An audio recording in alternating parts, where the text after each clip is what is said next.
Special ചിക്കനാണ് ഉണ്ടാക്കാൻ പോകുന്നത്. അതായത് അതിൽ അധികം മസാലകളൊന്നുമില്ല, എല്ലാം ചതച്ചാണ് ഉണ്ടാക്കുന്നത്. ഉള്ളി, പച്ചമുളക്, ഇഞ്ചി, വെളുത്തുള്ളി, കരിവേപ്പില ഇതെല്ലാം ചതച്ചെടുത്തിട്ടാണ് നമ്മൾ ഉണ്ടാക്കുന്നത്. അപ്പോൾ ലാലേട്ടൻ്റെ നല്ലൊരു റെസിപ്പിയാണ്, നമുക്ക് ട്രൈ ചെയ്ത് നോക്കാമെന്ന് പറഞ്ഞിട്ടാണ് ഞങ്ങൾ ചെയ്യുന്നത്. ഇതെല്ലാം നമ്മൾ ചതച്ചെടുത്തു. ഇഞ്ചി, പച്ചമുളക് അതെല്ലാം ചതച്ചു. അപ്പം ഇനി ചട്ടി ചൂടാക്കി അതിൽ എണ്ണ ഒഴിച്ച് നമുക്ക് കടുക് വറക്കാം. കടുക് പൊട്ടിയതിന് ശേഷം അതിലോട്ട് നമുക്ക് ഈ ചതച്ച് വെച്ചിരിക്കുന്ന ഉള്ളി ഫസ്റ്റ് ഇടാം. ഉള്ളി, അതിലോട്ട് പിന്നെ തേങ്ങ ചതച്ചത്, അങ്ങനെ നമുക്ക് ഈ ചതച്ച് വെച്ച എല്ലാതും ആഡ് ചെയ്യാം. എന്നിട്ട് ഇത് നന്നായി വഴറ്റി കൊടുക്കണം. ആ പച്ച മണമൊക്കെ ഒന്ന് മാറുന്നവരെ നല്ലപോലെ ഇളക്കി കൊടുക്കണം. ഈ സമയത്ത് നമ്മൾ ഇതിലോട്ട് ആവശ്യത്തിന് ഉപ്പ് കൂടി ആഡ് ചെയ്യുന്നുണ്ട്.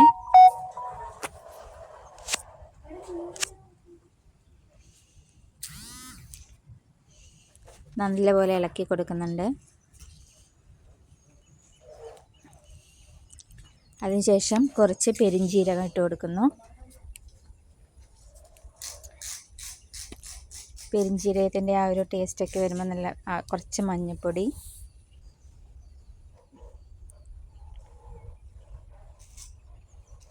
അതുകൂടി ഇട്ട് നല്ലപോലെ നമ്മൾ ഇളക്കി കൊടുക്കുന്നുണ്ട്.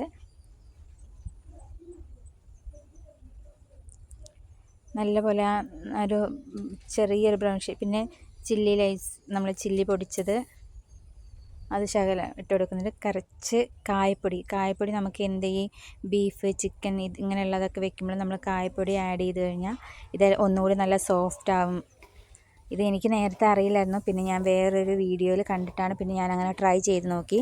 അപ്പോൾ ബീഫൊക്കെ വെക്കുമ്പോൾ നല്ലപോലെ നല്ല സോഫ്റ്റായി നമുക്ക് വെന്ത് കിട്ടാറുണ്ട്. അപ്പോൾ അതിന് ശേഷം ഞങ്ങൾ ഇതുപോലെ ഓരോന്ന് വെക്കുന്നതിലൊക്കെ കായപ്പൊടി ആഡ് ചെയ്യാറുണ്ട്. അപ്പോൾ നമ്മളിതിലേക്ക് ചിക്കൻ ആഡ് ചെയ്തു. ഇനി നമ്മളിതിൽ വെള്ളമൊന്നും ഒഴിക്കുന്നില്ല. ഈ ചിക്കനിലുള്ള വെള്ളം ഇറങ്ങി വേണം നമുക്കിത് വെന്ത് റെഡിയായി കിട്ടാൻ. അപ്പോൾ നമ്മളൊന്ന് അടച്ച് വെക്കുമ്പോൾ അതിലോട്ട് ആ ചിക്കൻ്റെ അകത്തെ വെള്ളവും ഇതൊക്കെ കുറച്ച് ഇറങ്ങിയിട്ടുണ്ടാവും, കണ്ടോ. അപ്പോൾ ആ ആവിയിലിരുന്ന് ഇങ്ങനെ വേവണം. അപ്പോഴാണ് അതിൻ്റെ ഒരു ടേസ്റ്റ് എന്ന് പറയുന്നത്. നമ്മളൊന്നുകൂടി അടച്ച് വെച്ച് വേവിക്കുകയാണ്. ഇപ്പോൾ കണ്ടോ, ചിക്കനിൽ വെള്ളമൊക്കെ നന്നായിട്ട് ഇറങ്ങി. കാരണം നമ്മൾ വെള്ളം ഒട്ടും ഒഴിച്ചിട്ടില്ല, ഇത് അടച്ച് വെച്ചപ്പോൾ ചിക്കനിൽ നിന്ന് ഇറങ്ങിയ വെള്ളമാണ്. അപ്പോൾ നമ്മുടെ ചിക്കൻ ഒരുവിധം റെഡിയായി എന്ന് തന്നെ പറയാം. നമുക്ക് ഈ വെള്ളം നല്ലപോലെ വറ്റിച്ചെടുക്കണം. അതിൻ്റെ ഇടയ്ക്ക് ഉണ്ണിയേട്ടൻ ടേസ്റ്റ് എങ്ങനെ ഉണ്ടെന്നൊക്കെ നോക്കുന്നുണ്ട്.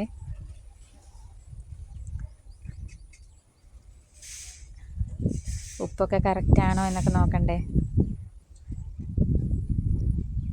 അപ്പം അങ്ങനെ നമ്മുടെ കറി റെഡിയായി. നല്ല ടേസ്റ്റ് ഉണ്ട്. ഞങ്ങൾ ടേസ്റ്റ് ചെയ്തു, എല്ലാവർക്കും ഇഷ്ടപ്പെട്ടു. എല്ലാവരും നല്ല അഭിപ്രായം പറഞ്ഞു.